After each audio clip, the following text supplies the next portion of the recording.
So hi, everybody, and welcome to episode 248 today of Level Up. 60 minutes, of course, of live Q&A where your questions really do drive the show. Today, we've got an exciting discussion about how to become an Agile Change Agent, facilitating, guiding, and supporting your organization's transition with all of the dimensions that involves. If you're watching on YouTube, then you may, of course, find out much more about what we do by subscribing to our channel. So do give this video a like and consider doing that. Blanche today is over in the social chat, so do let her know your name and the city from where you're joining. She's going to post a link in to vote up the questions that you would most like answered, and of course, for you to be able to add your own as well.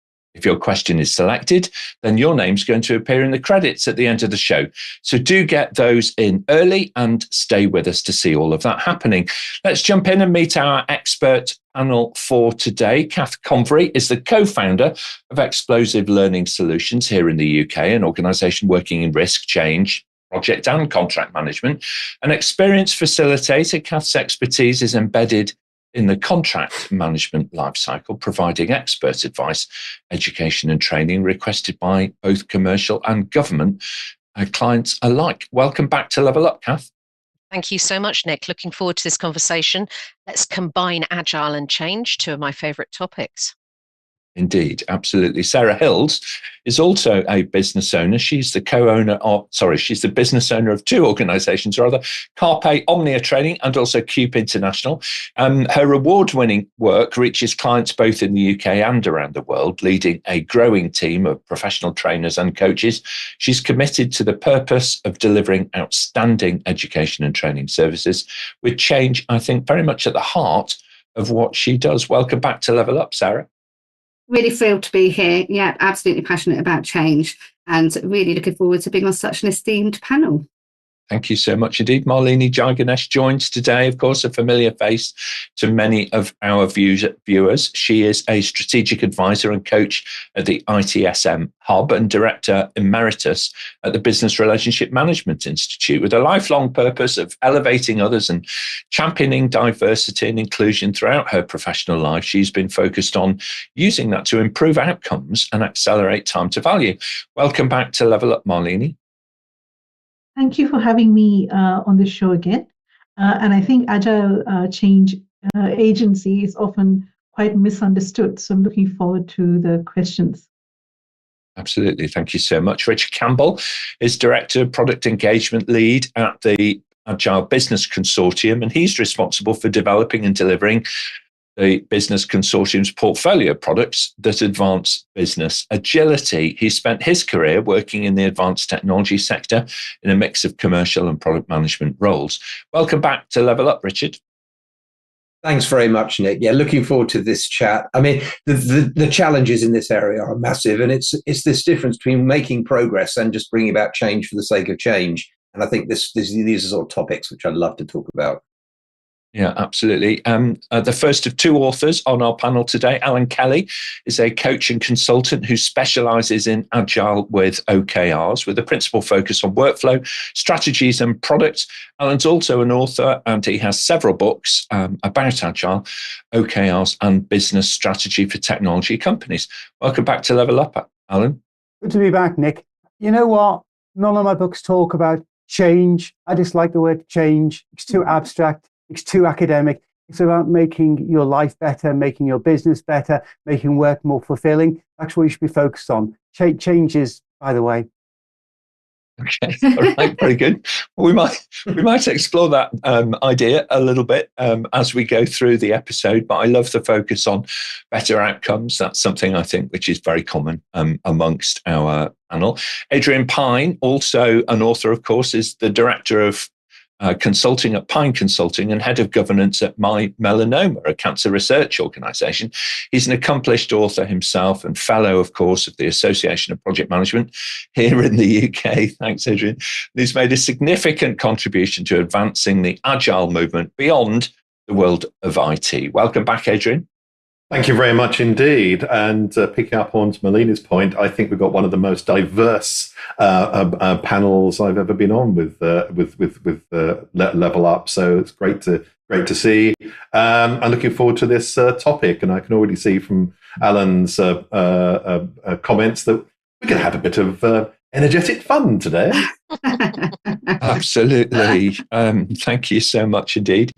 We have some colleagues who are joining online. Ranganath joins us. He's based in Bangalore. And of course, our episode today would not be viable without a question master. And I think it's Suchitra Jacob who's also joining from the wonderful city of Bangalore in India. Welcome, Suchitra. Hi, Nick. Hi to the panelists and our viewers. Yes, I am joining from Bangalore and the weather is very pleasant today. Okay. All right. Well, very good. Thank you very much indeed. So we've got Australia, we've got India, we've got the UK in all of its microclimates represented today on Level Up. And if we were talking about how to manage change, managing the weather and how it changes is a British obsession. So we should be pretty good at that one way or another, I would imagine. Let's jump in, though, and we'll take our first question for the day, please. Suchitra. Sure. So our first question is from Carrie. Is it necessary to be in a senior position in the organization in order to be an effective agile change agent? Well, it's a really good question, Carrie, and thank you for raising it. Allan, why don't you start us off and then we'll hear from Cath? No.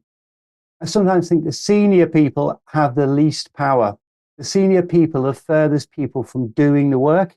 And so many employees today are cynical about the words that come out of a manager's mouth. If you're on the ground, if you're doing the work, you can actually influence it. You can change what you are doing today, and you can talk to your colleagues about it. Your challenge is to persuade those high up the organization. And many of them want to change, but they need people at the bottom. I was just saying before we came online to people, this is a hearts and minds thing. And if you're in the action, if you're doing the work, you can talk, you can win the hearts and minds of your colleagues. Absolutely. Thanks so much indeed. Really great points there, Allan. Appreciate it. Cath, your thoughts, please. Then we'll hear from Richard. Let's just come down a little from the no. It's not a prerequisite, but it's really useful if you've got a senior member of the team that is sponsoring the change and is in board to bring that change along. I think the key to being a change agent, though, is that you have the qualities and skills. It's the qualities and skills of that individual that are really important. Their ability to influence and inspire others, and the organization's ability to actually let them do that, because there's a whole host of changes required in most organizations for that. So I think that most organizations that are truly successful in this space allow change agents at all levels to inspire, and that's what brings a successful change. So no, you don't have to be a senior manager, but it's really useful if the senior manager is on board with what you're doing. And all of the other change agents need to be able to inspire and have the right qualities and skills. Thank you very much indeed. Some great points. Thanks, Cath. Love that idea as well about inspiring other people. Very, very important attribute to have. Richard, your thoughts, and then Malini. Trouble with following Cath, she nails it usually too much. It's just, so I would say, one of the principles of agility is that leadership is found at all levels of the organization. And when it comes to change management, that's exactly the principle here. So yes, it's certainly, you've got to have some sort of organizational leadership, but looking at it from the perspective of any change agent, they've got to understand what's the motivation behind the change. And that's sometimes the most difficult thing to uncover. People say, we're going to bring about this change. But when you try to get to the heart of it, are we actually aligned about why we're bringing about this change? Those are the sorts of challenges which you've got to get to. But you've got to understand that at every level of your organization. Absolutely. Thank you very much indeed. It's all about that understanding and all about the context, isn't it? And knowing, how best to be able to go about it. I think there's a key word that Richard's hinted at there is about how to be effective. Malini, your thoughts, and then we'll go to Adrian. So I think if you're thinking, do I need to be this or do I need to be that in order to be an effective change manager, or do I need to have this or that? Another way of looking at it is actually seeing whether this is already assumed to be part of your responsibilities.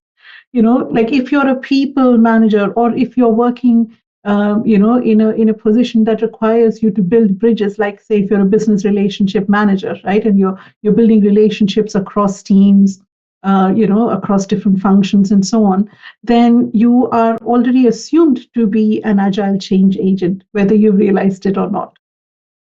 Thank you very much indeed, Malini. Whether you've realised it or not, it may well be part of how others see you, and indeed how perhaps your organisation perceives your role as well. So thank you, Malini. Adrian, your thoughts, then we'll go to Sarah. Yeah, the agility, whatever type we're talking about, whether it's projects or IT or marketing or even business agility, a key differentiator is the behavioral aspect, the mindset aspect. And that doesn't happen by accident. That it requires a certain organization culture behind it to enable those behaviors and that mindset that spawns those behaviors. I have never seen that sustained, any changes in organization culture sustained from the bottom up. They have to be led from the top down. So everything that's been said, change agents can be at pretty much any level in the organization. But the critical one is that those at the very top have to get it head and heart, and they have to sustain it. Cotter remains correct after all these years, sustaining the energy of change.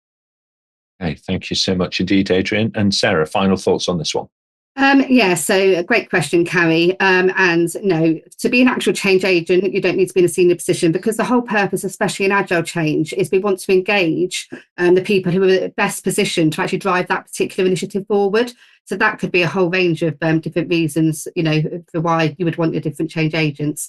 But like a couple have alluded to, you do need that support from the top. Thank you so much indeed. Well, thank you, panel. And thank you to Carrie for submitting that question. I would say that, being effective as a change agent, you can measure these things, and we might get onto measurement a little bit later. I don't know if the panel has any thoughts about how to manage the effectiveness of change, whether it's a time-based dimension that you're looking at, or as Allan hinted at earlier, he gave us a very subtle hint earlier that it's actually all about outcomes and not necessarily about the process, if I'm paraphrasing you correctly, Allan. But have a little think, panel, about how we might measure how effective those change agents actually are in an organization. Because sometimes I think, as a senior leader, you want to measure things, but sometimes we're trying to measure the absence of things going wrong. In that sense, are we able to deliver the whole program, kind of to time? Are we able to get to market quickly? Do we realize our benefits appropriately, and so on? And have we avoided all of those things that would otherwise been showstoppers for us? Very good. Thank you very much indeed. I can see lots of folks online already. So do please introduce yourself in the chat. Do let the social team know your name, and of course the city from where you're joining. It's really important as part of the Level Up community to do that. We do welcome everybody from all over the world, so do let us know. I can see some of you have already done that. So Odell, thank you so much for saying hi and introducing yourself from the part of London called Croydon in South London. It's great to have you online today, and many others as well. So don't be anonymous. Do say hello, introduce yourself, and then we'll give you a shout out as part of the show. Bina, welcome back from West Yorkshire here in the UK. And I couldn't agree with you more. It's an absolutely amazing panel today, full of experience and interest and value for everybody. So let's move on to Suchitra on that note, and we'll take the next question to the panel, please. Our next question is from Laura. How do I become an agile change agent? Is special training required, or is just a combination of knowing agile and change methodologies? Okay, well, it's a really good question, Laura, about how you might start building your career. Of course, some folks may well be thinking that they are this already, and it's just assumed that, by the organization that they're going to play a full and active part. Sarah, there's quite a kind of a training angle or a preparatory angle to this. Why don't you start us off with your thoughts on how Laura could get into the world of agile change? So firstly, Laura, I would say, what are the motivations of why you want to become an Agile Change Agent? Because to be successful, you've really got to have that passion. I think you need that kind of emotional intelligence, that intuitivity. And I'm sure you encompass all of those things. But that's the first thing I would always say to anybody. And I'm quite frank whenever I deliver change management. If you don't want to know about the stakeholders, if you don't want to know about the people, do not become a change manager, because it really upsets me if you just don't care. So that's kind of the first thing. But actual training, I think, is always going to be beneficial. I had the pleasure of training a brilliant group last week, and one of the chaps actually commented it reminded him to inspire him about his CPD, which is so key. But Agile Change Management is a brilliant 2-day kind of introductory course into it. Star, Manager and Coach, actually, there's a lot of kind of links that give the agile behaviours and actual, managing as well. So they're just two of the kind of methods that I certainly would look into. And obviously, I'm happy to talk to you more about any of those. Thank you so much indeed. Yeah, thanks very much, Sarah. That's really great opening thoughts on Laura's question. Richard, your thoughts next, please, and then we'll go to Malini. Yeah, so I would say that it really depends on how you're coming at the project and the way that or the development or the change that you're approaching. And it depends on how the organization approaches it. I think most people start off by, they look at the retrospectives that are going on, and you're trying to pick up where are the problems? What's wrong with our ways of working? Is it a fundamental thing that requires a major program of change to change the whole way the organization changes? Or are they small changes which you can be just passionate about it? You can pick those things up, but actively go about finding improved ways of addressing it. So very much depends on, you can enter the area of change management, really depending on your power or your authority within the organization. Thank you very much indeed, Richard. That's super helpful. Malini and then Allan.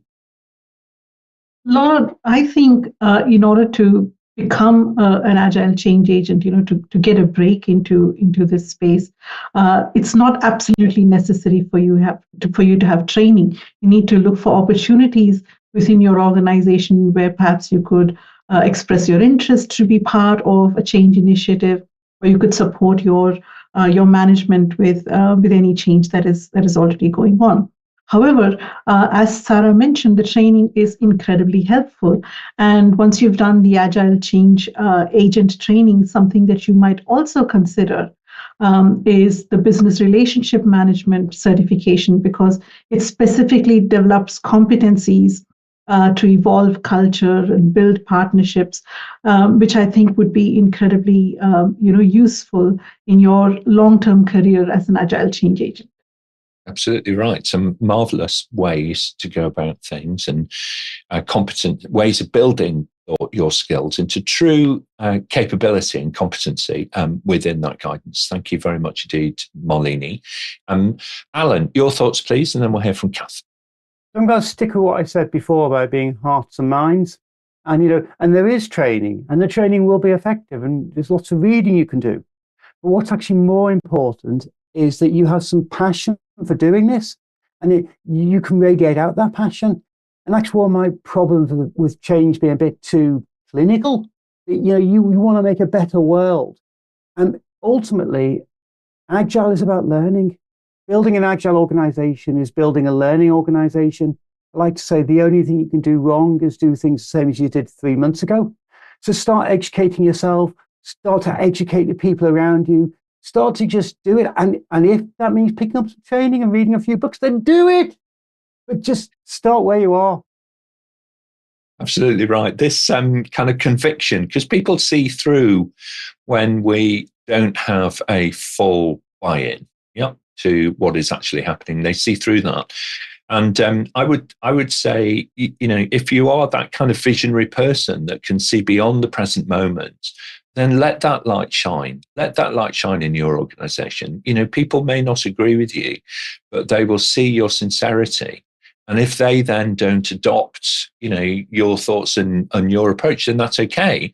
But at least you've added the value that you can add. If you sit constantly, quietly in silence, doing nothing, and I don't really think that you're moving your organization forward. I don't think you're fulfilling your responsibility properly. So thank you very much indeed, Allan. Cath, your thoughts, please, and then we'll hear from Adrian. Yeah, let's build on a few of the points that have already been made. I think Sarah made a really important point at the very beginning. I think you do have to have an understanding of collaboration, and you need to be customer focused. You need the understanding of flexibility, and of course, you need to embrace continuous improvement. And I guess training is therefore quite important, because if you're not embracing continuous improvement in your own life, then you're not really going to ever live this agile change management role in any case. But let's take a cut to your question, because you say, how do I become an agile change agent, as your first part of your question? And really, there are two ways of doing this. Some people will be asked to do it because they are working in the organization already, and they have a passion for the project and the vision that is being laid out by the senior responsible owner. They can see what is required, and therefore they're asked to become the agile change agent or become part of the team that is bringing in this change. But equally, you might come from a consultancy perspective, and you've decided that you want a career change, and therefore you want to become a consultant in this space. So both areas, they almost have different inputs. For the latter, becoming a consultant or an independent, I think you need to have both experience and knowledge. But you also need to prove that you've got that. And that's where training comes in again. So yes, absolutely. You need to know about agile frameworks, maybe things such as Scrum, Kanbans, Lean, those process improvement things, all of which can be gained from training. But you need to be able to explain when you've done it. So it's that experience and training that you need to combine together in order to say that you are a consultant in this space. And then I would add in, because I do believe in continuous improvement, that you should be regularly undertaking continuous professional development and training in order to keep your own skills up. And that might be by having professional discussions with colleagues, that might be undertaking training courses, it might be a formal mentored program, but you can't just go on one training course and then that's it. Thank you very much. It is a really important part, isn't it, to start building that network of mentorship and, coaches around you, people that you can, work with over time to improve and progress in finessing those skills and sharing your experiences as you go. Thanks very much indeed, Cath. And Adrian, your thoughts, please. Cath has just said most of the things I was going to, but I was going to say, I'm just going to boil it right down. Being an agile change agent is a capability that is developed, and I've got this little sort of faux equation I've used for years. That the capability you're looking to have is a combination of whatever talents you're born with, plus training, plus knowledge that you acquire, plus experience, plus judgment. And actually, I might just add, thanks to Allan, I might just add energy and passion to that equation as well, because that's a really, really good point. So that's it. Just think about, capability. Training is absolutely a part of the piece, but there's other things in that equation as well. And I just want to pick up again, agile is not a thing. There are lots and lots of different agiles, and they are not the same. They should have the Agile Manifesto in common, but apart from that, they don't look the same thing at all. It's like apples and oranges. Thank you very much indeed. Yeah, thank you, Adrian. It's really important to understand that. We might come back to Richard a little bit later and Allan to talk a little bit further about these different flavors of Agile and how they're actually used in organizations. One piece of reading that you may wish to look up for yourself is one of the books that we're going to feature today. It's called Agile Change Management. The author is Malini Franklin, who's also the author of the guidance around becoming an Agile Change Agent. So the book and the course are very tightly linked together. And just for your benefit, we've put a banana in there for scale. So it's a really well-written book. All three books that we're going to feature today are very accessible to people. I really do recommend it. And of course, you can find that on the APMG International Business Books website. It's pretty easy to find actually from international.com. Just follow the links towards our e-store and you will find it pretty easily there. So one last thing to consider is when you're, thinking about becoming an Agile Change Agent, as many of the panel have said, get yourself somebody to work with as a coach. Now, the panel themselves, all of their LinkedIn profiles are available to you. Just a click away from the apmginternational.com website, just look at events and find today's event, and you'll see a little link, and you can click through to make a professional connection with any of the experts who are part of our esteemed panel today. So brilliant question, Laura. Thank you so much. Thank you, panel. Some great answers. And Suchitra, I think we should move on. Our next question is from Chelsea. What is the most essential, effective skill to develop to be a successful Agile change agent? Okay, Adrian, why don't you start us off this time, please? Well, I'm going to pick up where I left off. It's the first thing is what Agile space are you working in? And there's a lot of debate online about whether Agile coaches who have come from, say, IT and know all about IT agility, whether they can then sort of go and help out if the organization that says, we want to talk about business agility, kind of do the same thing. And I'm not convinced about that at all. So that's my two penneth, and says, well, if you're looking at the skills that you need, they're going to be in part related to the Agile you're doing. You may be able to develop that capability in different spaces, but doesn't mean to say that you can just port from one to another. Thanks so much. Malini? Absolutely agree with what Adrian has said. But I think also in terms of specific skill sets, you're going to have to influence people over whom you may not have any positional authority. And so one of the best things that you can have in your toolkit is the ability to empathize with people so that you can understand where they're coming from and you can tailor your messages, in a way that actually resonates with them. So I would say empathy and good communication skills are absolute must-haves. Thank you so much indeed. Richard, please, and then Sarah. Yeah, Malini's absolutely right. The empathy is a critical aspect of it. But I'd say on the competence side, to pick up was it 5 or 6 points that Adrian said of his rule of thumb. In terms of the competency, I would say the ability to understand that business analysis from an Agile perspective aids the change process quite significantly. And we'd be advocating having a look at something like Agile business analysis as ways of, particularly from systemic perspectives, where does the problem lie? Is it a fundamental change that's needed? And you need to be doing big picture thinking and bringing people together to get that granular, that high level view. Or is the change needed is it a refinement process, a minor modification? But being able to look at it from different perspectives, have the tools and techniques to support the change process and inform it, that would be a great place to start and an essential set of skills. Excellent. Thank you so much indeed, Richard. Completely agree. Sarah, and then Allan. So a couple of the key skills, kind of empathetic listening. Making sure that you know how to, really listen, which is a skill in its own right, but that's going to be key. And also the ability to learn to stop, especially in an Agile world. Actually being able to understand how to stop, I think, is critical. So you can actually be the one to kind of take a step back, understand what's happening around you, to then enable everybody to perhaps, reflect and think about actually what's best to how we move forward, which kind of links a little bit to what you were saying about that kind of systems thinking and stuff. But also having your voice, trust your intuition and make sure you have your voice. It's a real interesting thing that you've just said there, Sarah. So I just want to drill down on that a little bit.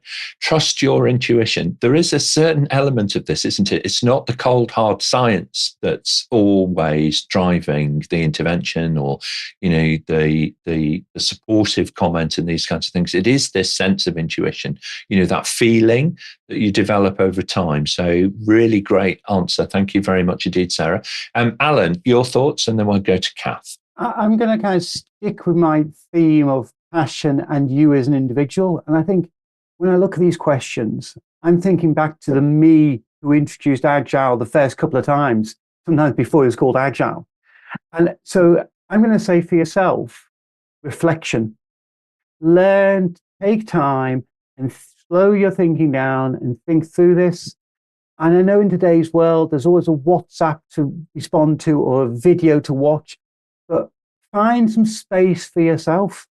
I try and take some time each week to just write a journal. You can do it while you're walking the dog. You can do it with a voice recorder. And this will help you with things like Sarah's just mentioning about observing your own intuition and trusting yourself. I think it'll also help your own resilience, because being a change agent, you have lots of setbacks, lots of failures, and you just have to be constantly picking yourself up and throwing yourself back into the fight. And hopefully you'll develop your systems thinking skills, because as you reflect and you think through what's happened and what you think might happen, so take some time for yourself and reflect. I agree with that. I think one of the most underrated elements of being involved in change, especially when you take on the role of championing change to get transformation truly adopted in an organization, is one of resilience. You will get knocked back from colleagues, you'll get knocked back from managers, you'll get knocked back from senior leaders sometimes in organizations, and building up that personal resilience. It's a word I'm looking for, fortitude, that inner strength, to be able to accept criticism and feedback, but at the same time, not to lose sight of the prize is a really, really important attribute. Nick, your thoughts on that, Allan? I was going to say, what? You're absolutely right, Nick. One of my mental models is this is a throwing mud at a wall exercise. You throw mud at the wall and most of it falls off, and you throw some more, and you're throwing mud and it's falling off and it feels futile. What you don't see is little bits of mud are sticking, and the more mud you throw, the more will say. Eventually, you start to see the mud stick. But my God, to keep throwing mud when it's all falling off. So there we go. I've got a great mental image now. Thank you very much. You did great visualization. Cath, your thoughts on this question. What is the most essential or effective skill you feel that needs to be developed? So for me, the most effective skill, the most essential skill is communication. It's been mentioned already, but it's communication, and communication another 5 times. But it's not just with the individuals you're working with, it's also communicating up when the mud isn't sticking in order to explain to the senior management what is going on with the team. It's communicating down and sideways. It is that empathy and that active listening that has been mentioned. It's also facilitation, Nick. We've mentioned facilitation in other sessions, but to be able to understand what's going on in the organization and to work with a group, you need facilitation skills, and getting an understanding of what others think, and the active listening that's required from them is a huge part of this. It's that let's unpackage that wicked problem again. But the most essential skill is communicate. Can you communicate up, down? Can you communicate verbally, in writing? And if you feel that you have a weakness in any one of those skills, how are you going to fill it? Are you going to work with another change agent that will fill that particular skill area? Are you going to work with a communication department? How are you going to fill it? So it's understanding yourself enough to know when you're not particularly good at a certain area of the project as well. Thank you so much indeed. Thank you, Cath. The team is the one that usually prevails in these situations rather than the individual. Completely agree with that. Let's have a quick jump over to our producers online. Of course, everybody who's online today, you are shaping the show with your questions. We have Ifedeo, who is joining us from Lagos in West Africa, in Nigeria. Welcome, Ifedeo. Great to have you online today. Gwen also joins from Surrey in South London. Really nice to have you online today. And Idara, of course, a regular contributor to the Level Up community. A big shout out actually to Idara. She is one of the people who, in the comments in the social chat, always adds great insight. And thank you so much indeed for giving us your time today, Idara. We really appreciate it. Sharon Obasa joins from London. Really great to have you online as well today, Sharon. So excellent. Thank you very much indeed. Let's move on. Suchitra, if we can, we'll take our next question to the panel. Next question is from Amanda. What types of projects or roles should I seek to become an effective agile change agent? Oh, well, this is a good one, isn't it? Because you might be sitting in your organization watching projects happen around you and thinking, oh, I could do so much better at that. Adrian, how might somebody kind of move into this kind of role when there's no job title called that in an organization? How do you go about doing that? Okay, two quick things I'm going to try here. First of all, probably any project that is about change, and not all projects in this world where we're moving towards the projectization of business as usual operations is about transforming an organization in some way, is going to be useful experience. The second thing is, I think any project done well, and so good project management, all project management professionals are agile right down to their boots, whether they realize it or not. So project management agility has been around for decades, or certainly all of my career. So it's not something that's just come along with the Agile Manifesto, but it is a key message that I've tried to give in my book, Agile Beyond IT, to say, well, actually, this is what it looks like. And so many professionals have come back to me and said, Adrian, this is what I've been doing for years. And I said, well, yes, of course it is. So there we go. So any change project is going to give you fantastic experience to build your capability. Absolutely, I completely agree with that. And our second book recommendation for you today actually is this one from Adrian Pyne. It's called Agile Beyond IT, and we'll pop a link up now into the video for you to be able to read through it. I have to say, I think you did a great job of editing it, because it's only one volume. It's very accessible in the way in which it's written, and it's not going to break your desk when you buy it, or indeed the delivery person from your favorite online bookstore. So do consider having a read of that. It's really lovely and eloquently put together. So thank you very much indeed, Adrian. Let's hear from Richard next then, please, and then we'll go to Cath. Yeah, thanks, Nick. It really depends on how your organization thinks about change. I mean, some have, change doesn't happen unless we have a formal project to bring it forward. Some organizations work that way. Not all do. So you've got to understand your organization and say, well, where am I going to find an interesting change activity?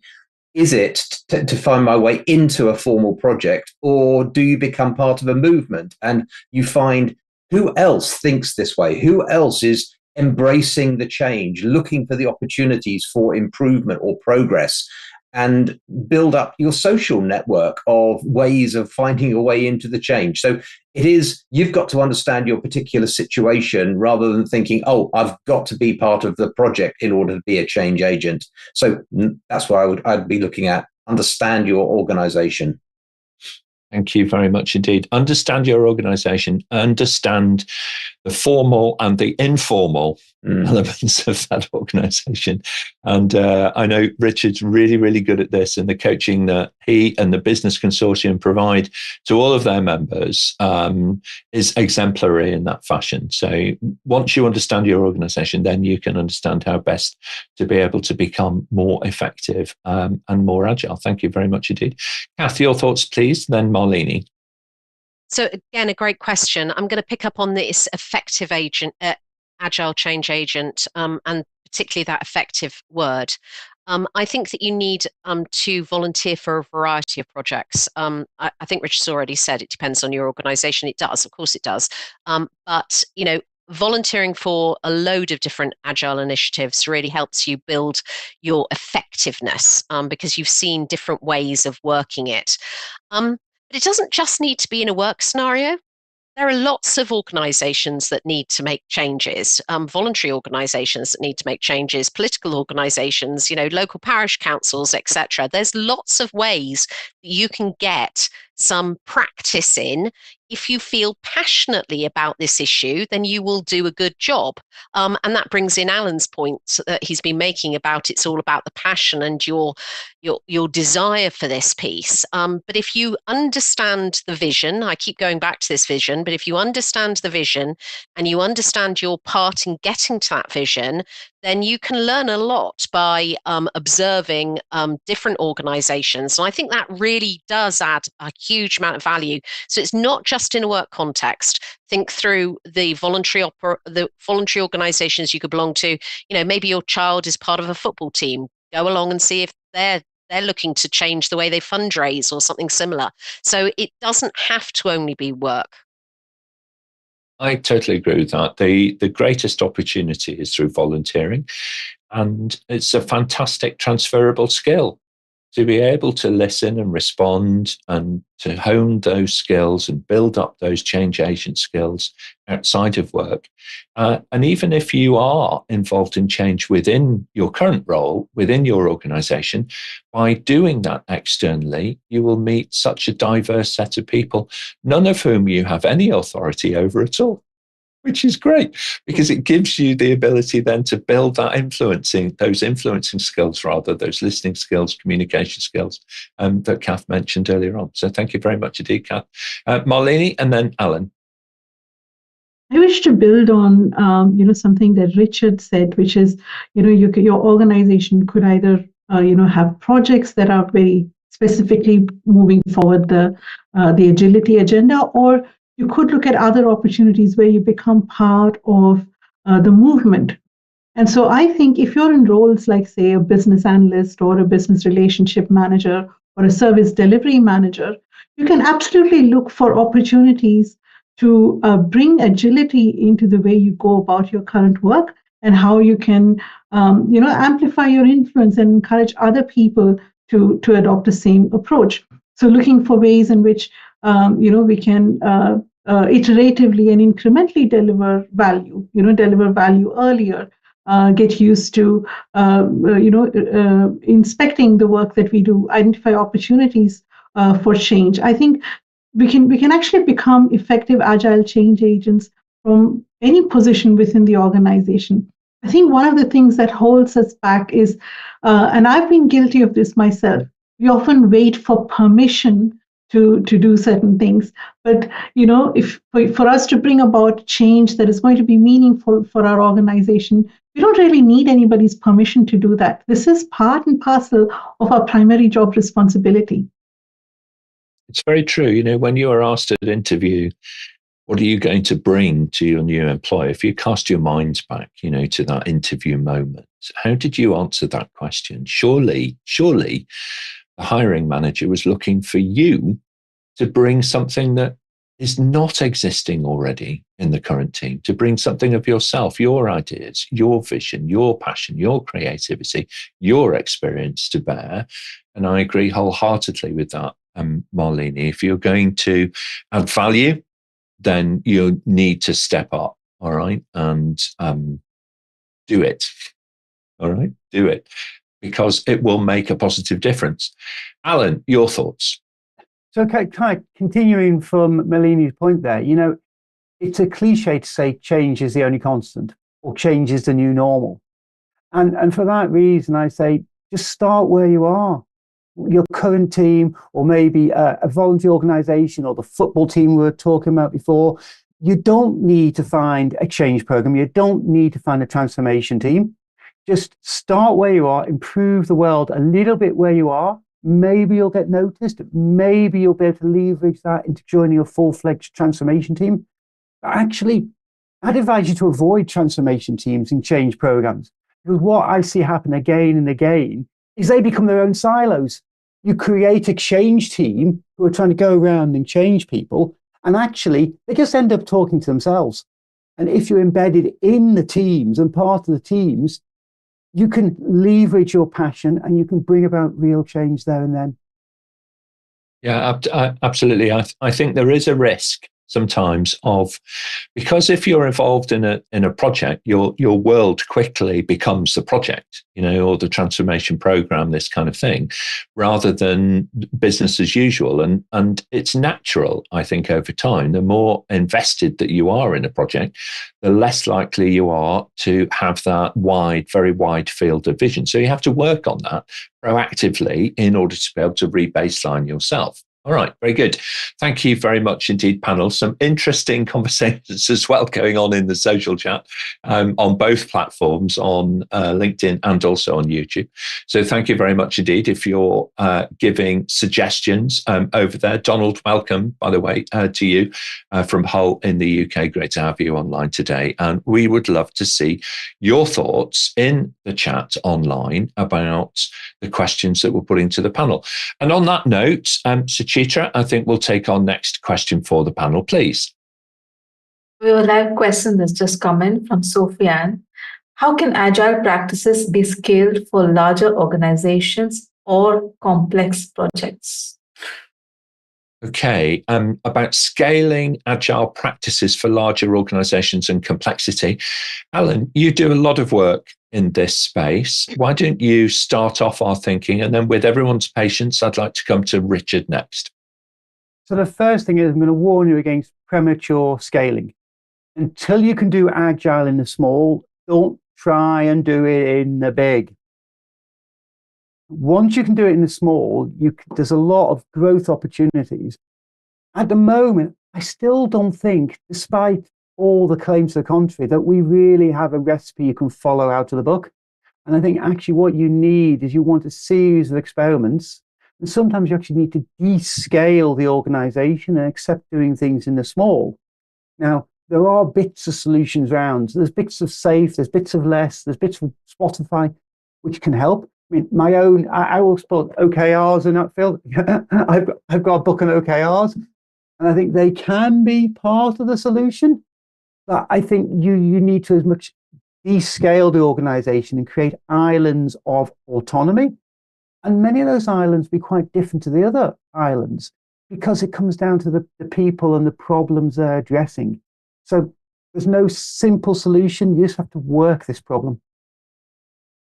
I'd certainly agree with that. And I do think that for those of you who are trying to answer the question put to you by other colleagues who says, well, surely, yeah, but with Agile, you don't write things down, you don't measure enough stuff, there's not enough kind of measurement around, Agile initiatives. I would really encourage you to have a look at Allan's book, because Allan's far more better place to be able to speak about objectives and key results in an agile context, than I am able to. But again, there's some really good guidance in this, and it's well constructed, well put together.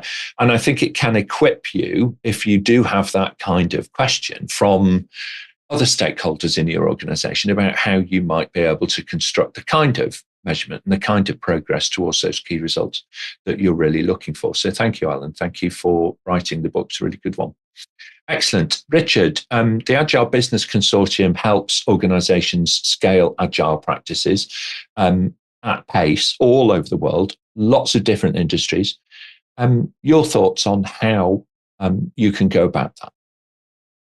Yeah, so I think a starting point for any of these things has to be, where are you right now? Where is the organization right now? And you need to make some decisions in your role in that as to what is the scale of the change that is needed. And I mean, I think Allan raises some very good points about start small, do it right. But sometimes the problems are so fundamental that there's so many forces working against agility being able to take effect. You've almost got to have a revolution. You've almost got to kick out what you've got at the moment. And very often that means going right up to the top of the organization and telling the board that agility is not going to work in your organization if you are micromanaging, if you are controlling absolutely everything, rather than empowering the people within the organization who are closest to the problems to actually bring about the change. So judgment is a big part of this. What is the nature or the scale of it? And sometimes you have to then do something very big, and you have to apply a completely new way of working and enforce it on the organization. And we'd always be advocating, have a look at agile project management as a way of managing a big complex project, put in some proper agile approaches to it, but it really does depend on where are you starting from and the culture within the organization, because no matter what you do, if the culture's wrong, you're not actually going to bring about agile change. Thank you very much indeed, Richard. Really great point to kind of finish on. If the culture's wrong, you're not going to bring about successful agile change. So thank you very much indeed. Sarah, your thoughts, please, and then we'll go to Adrian. Yeah, 100% about the culture bit, because to become, agile, it's all about, understanding and potentially needing behavioural change, as well as looking at the whole operating model, because they need to complement each other.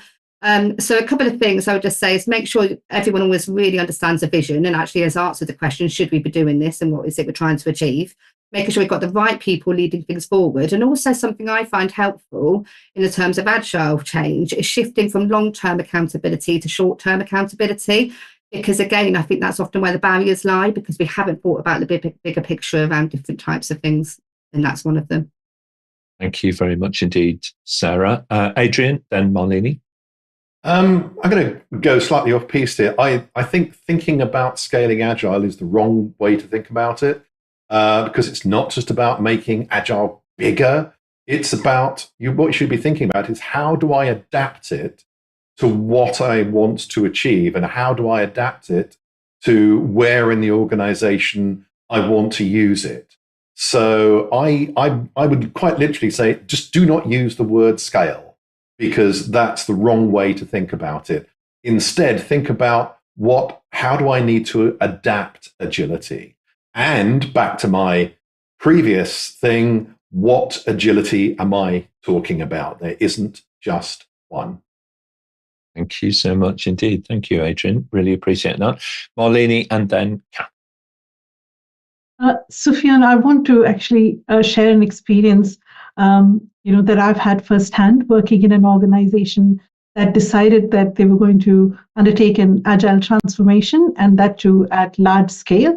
They brought in some consultants and then put about 60 people, both from IT and from various business functional areas, through scaled agile training, right? And then they said, on such and such a date, we will start, becoming agile. And needless to say, it was a complete and utter disaster, because nobody had actually understood what was the purpose. Nobody had actually bought into the vision. Nobody had really committed to the agile values. So even basic things like becoming transparent, for these teams that were working in very much, in silos, and they had turf wars and so on, just giving them the training and saying, okay, now go off and do your thing, really didn't help at all. So I think be very, very mindful about what's the reason for the agile transformation, and fundamentally, what are the mindset shifts that need to occur? What are the cultural changes that need to occur before you actually talk about practices and methods? Thanks very much indeed. And Cath, final thoughts?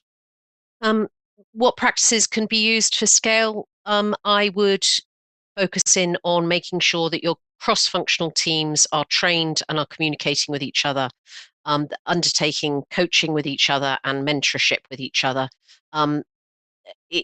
I think Richard's already said, it's not about size on this one. It's about making sure each of the individual teams are working effectively. So for me, it's communication across these cross-functional teams and understanding that greater vision. Okay, very good. Thank you. Suchitra, I think if we'll need to be super fast, but we can fit in one final question to the panel. Panel, I'm just going to take 3 answers on this one, please. The final question is from Oscar. What are the best ways to connect with other agile practitioners?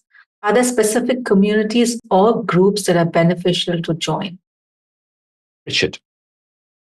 Yes, Agile Business Consortium has a number of communities which may be of interest. So at an individual level, you can become a professional agilist and then meet up with people from around the world and exchange your ideas, your thoughts, listen to people, be inspired by different events which are going on. At an organizational level, we also bring, if your company or organization is interested, we will work on things on that basis to bring the whole of the organization together to be thinking about its agile transformation.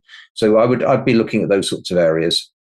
Thank you very much indeed. And one that I would recommend is the continuous change community that is on LinkedIn. Quite easy to find, actually. Just search for continuous change community. I think you will find it pretty quickly. We'll see if we can dig out a link for you to put into the social chat for that. Adrian, final thoughts on this? Communities to join? Absolutely. I was certainly going to. I knew Richard would put in the Agile Business Consortium, absolutely superb. There are, of course, lots of communities on LinkedIn. I've got to mention the newsletter community that's related to my book. So just search for Agile Beyond IT newsletter in LinkedIn, and you'll find lots of articles in there and people's comments. And feel free to contribute. I'd love to have lots more feedback. Yeah, fantastic. It's an interesting thing. The agile communities that are constantly evolving and have contributions from their members. This is an active thing to become involved with. And it's a great experience as well. And then you also have more evidence for your employer about the contribution that you're making, to the wider agile community as well. So it's a great thing to do. Just get in touch with Adrian. There'll be a link in the chat any moment towards that newsletter for you to be able to subscribe to, and then start sharpening those pencils and make a few notes and, get an article off to Adrian. Excellent. Very good indeed. So, panel, we've come to the end of the show, so it's time for closing remarks. Just one or two sentences each, if we can, as we're pretty close to time. Allan, why don't you start us off, and then Sarah? All agile change initiatives are flawed. Everyone is failing. But it is because of the failure that we can do better. Agile is about doing better. So look at those failures and their opportunities for improvement. Don't get down, get resilient, keep throwing your mud. Fantastic. Thank you very much indeed. Sarah and then Cath. Yeah, absolutely. And sadly, following on from that is the people that are actually a lot of the reasons why it's failing. So that is, a bit of a true reality, but there's so much we can actually move forward, learn from and do. Been a pleasure as always. Wonderful panel, wonderful audience. Thank you for having me. Brilliant. Thanks so much, Sarah. Great contribution as well. Cath and then Richard. So I'm never sure if I should do a level up panel on a Monday morning, because it's now given me loads of things I want to think about. And I don't have time to think about these today because I've got a full diary. As always, lots of thinking to be done after this session. And I hope that everybody that's listened in has really enjoyed it. I've got another book that I've got to buy. Thanks, Allan. Didn't want to do that today, but that's coming now. Lots of different areas that we've explored today. And I hope that people have got a lot out of it. Thanks, Nick. Thanks so much indeed, Cath. Great to have you on the show. Richard and then Malini. Bring about change, culture, eats process for breakfast. Get the culture right. Focus on getting yourself in the right place, get your organization in the right place, understand where you actually are and what change is needed to make yourself agile. Massive topic throughout the whole of this conversation this morning. Thank you very much indeed. And there's a great culture report actually from the Agile Business Consortium as well, available for folks to dip into. Malini and then Adrian. I think my main message today is don't wait for permission to become an agile change agent. Your organization needs you, the world needs you, and all the best on your journey. Absolutely. You may be waiting for the bus to come along, but unless there's a driver in the bus, it's never going to arrive. Thank you so much. Adrian, your thoughts? A saying often attributed to Mahatma Gandhi, which sadly he apparently did not say, is be the change you want to be. So be the agile change manager you want to be. There we go. And thank you, fantastic panel. I think there's a lot of misattributed quotations from Socrates all of the way through politicians and also Gandhi as well, I'm quite sure. So thank you so much indeed, Adrian. That's really brilliant. And Suchitra, an amazing panel today. I don't think we could afford them collectively. I can't afford them individually, but what an amazing resource to inspire everybody to an exciting and developmental week. Couldn't agree more, Nick. It's been an amazing show and a great start to a Monday and the week ahead. And of course, thank you to our viewers as always. Excellent engagement in our socials as well. Thank you. Yeah, completely agree with that. So thank you very much indeed. On behalf of our producers online panel, thank you so much for your contributions. And also on behalf of the panel, everybody who's watching online, thank you for your brilliant contributions. Donald, he's kind of hit the nail of the head, really, on the head rather, hasn't he, by kind of quoting that it is the best food of the day.